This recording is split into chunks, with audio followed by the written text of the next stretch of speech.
الذین آتیناہم الکتاب، وہ لوگ جنہیں ہم نے کتاب دی، یتلونہ حق تلاوتہ، وہ جیسی چاہیے اس کی تلاوت کرتے ہیں، یعنی جنہیں ہم نے توریت دی، انجیل دی، زبور دی، وہ اس کی تلاوت کا حق ادا کرتے ہیں۔ تلاوت کا حق یہ ہے کہ وہ پڑھتے ہیں، اس پر ایمان رکھتے ہیں اور عمل کرتے ہیں، اور لوگوں کو وہ چیز بتاتے ہیں۔ جیسے یہودیوں عیسائیوں میں بہت سے ایسے تھے جو بعد میں سرکار دو عالم صلی اللہ علیہ وسلم پر ایمان لے آئے، جب انہوں نے حضور کو دیکھا اور یہ دیکھا کہ ہماری کتاب میں یہ باتیں لکھی ہوئی ہے کہ نبی آخر الزمان تشریف لائیں گے، ان کا حلیہ مبارک یہ ہوگا، تو وہ ایمان لے آئے۔ اولئک یؤمنون بہ، وہی اس پر ایمان رکھتے ہیں، ومن یکفر بہ فاولئک هم الخاسرون، اور جو اس کے منکر ہوں تو وہی نقصان اٹھانے والے ہیں۔ اس آیت کریمہ کا شان نزول یہ ہے کہ حضرت عبداللہ بن عباس رضی اللہ تعالی عنہما نے فرمایا، یہ آیت اہل سفینہ کے حق میں نازل ہوئی۔ اہل سفینہ یعنی کشتی والے مسلمان مکہ شریف سے حبشہ ہجرت کے لیے گئے، اور پھر انہوں نے حبشہ میں سکونت اختیار کی۔ کفار مکہ وہاں پہنچے، نجاشی جو بادشاہ تھا اس کے دربار میں جب حضرت جعفر طیار اور دیگر صحابہ کرام کو طلب کیا گیا، اور بادشاہ ان کی باتوں سے متاثر ہوا اور اس نے کہا کہ قرآن سنائیے، اور حضرت جعفر طیار رضی اللہ تعالیٰ عنہ نے سورہ مریم کی تلاوت کی، تو بادشاہ اور دربار میں جتنے پادری تھے، جتنے مشیر تھے، وزراء تھے، سب ایمان لے آئے۔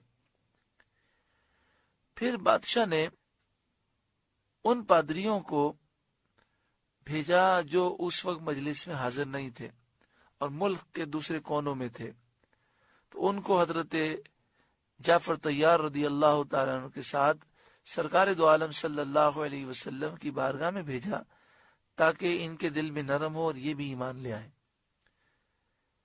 تو وہ جو کشتی میں حبشہ سے آئے تھے حضرت جعفر طیار رضی اللہ تعالیٰ عنہ کے ساتھ، ان کی تعداد 40 تھی۔ اس میں 32 راہبوں اور پادریوں کا تعلق اہل حبشہ سے تھا اور 8 کا تعلق شام سے تھا۔ ان میں بحیرہ راہب بھی تھے۔ جب یہ نبی کریم صلی اللہ علیہ وسلم کی خدمت میں پہنچے، حضور سے انہوں نے سوالات کیے، آپ نے فیض اور برکتیں انہیں عطا فرمائی۔ پھر وہ کہنے لگے ہمیں کچھ قرآن سنائیے، تو پیارے آقا صلی اللہ علیہ وسلم نے سورہ یاسین شریف کی تلاوت کی، تو یہ رونے لگے اور یہ سب کے سب ایمان لے آئے۔ ان کے حق میں یہ آیت کریمہ نازل ہوئی کہ الذین آتیناہم الکتاب یتلونہ حق تلاوتہ، وہ لوگ جنہیں ہم نے کتاب دی وہ تلاوت کا حق ادا کرتے ہیں۔ اولئک یؤمنون بہ، یہی لوگ ہیں جو اس کتاب پر ایمان رکھتے ہیں۔ محترم پیارے بھائیوں اور بہنوں، یتلونہ حق تلاوتہ کے تحت علماء یہ بیان کرتے ہیں کہ قرآن مجید فقان حمید کی تلاوت کو بھی اس طرح کرنا چاہیے کہ انسان قرآن کو پڑھے، سمجھے اور عمل کرے، اور لوگوں کو قرآن کے احکامات بتائے۔ یتلونہ حق تلاوتہ کے تحت جہاں قرآن مجید فقان حمید کو سمجھنا ہے، عمل کرنا ہے، وہاں یہ بھی ہے کہ انسان قرآن پاک کی تلاوت کثرت سے کرے۔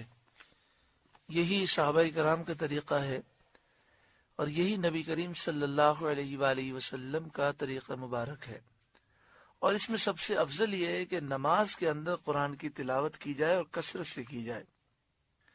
مسلم شریف حدیث نمبر 756، سرکار دو عالم صلی اللہ علیہ وسلم نے ارشاد فرمایا، بہترین نماز وہ ہے جس میں طویل قیام ہو۔ یعنی طویل قیام سے مراد یہی ہے کہ قیام کی حالت میں قرآن زیادہ پڑھے تو اس سے قیام طویل ہوگا۔ نبی کریم صلی اللہ علیہ وآلہ وسلم کتنا قیام طویل فرماتے اور کتنی آپ تلاوت قرآن پاک فرماتے۔ بخاری شریف کتاب التفسیر سورہ فتح کے تحت لکھا، حضرت مغیرہ رضی اللہ تعالیٰ عنہ راوی ہیں، قام النبی صلی اللہ علیہ وسلم حتی تورمت قدماہ، نبی کریم صلی اللہ علیہ وآلہ وسلم اتنا لمبا قیام فرماتے کہ آپ کے پاؤں مبارک سوج جاتے، ورم آ جاتے۔ اور اس سے اگلی حدیث حضرت عائشہ صدیقہ رضی اللہ تعالی عنہ سے مروی ہے، ان نبی اللہ صلی اللہ علیہ وسلم کان یقوم من اللیل حتی تفطرت قدماہ، نبی کریم صلی اللہ علیہ وآلہ وسلم رات میں قیام کیا کرتے یہاں تک کہ قدم مبارک کو ورم آ جاتے۔ تفطرت کے معنی ہے اس قدر سوج جانا کہ سوجن کی وجہ سے اور ورم کی وجہ سے قدم مبارک کا پھٹ جانا۔ اللہ اکبر! نبی کریم صلی اللہ علیہ وآلہ وسلم کتنا لمبا قیام فرماتے ہوں گے کہ آپ کے پاؤں مبارک سوج جاتے۔ اللہ تبارک و تعالی ہمیں نماز میں لمبا قیام کرنے کی توفیق عطا فرمائے۔ یہ ہے قرآن کی تلاوت کا حق۔ اللہ تعالی ہمیں یہ حق ادا کرنے کی توفیق عطا فرمائے۔ سورہ بقرہ کا 14واں رکوع مکمل ہوا۔ اس میں ہم نے کئی نصیحتوں کو سماعت کیا۔ دعا فرمائے اللہ تعالی ہمیں اس رکوع کے نور سے منور فرمائے۔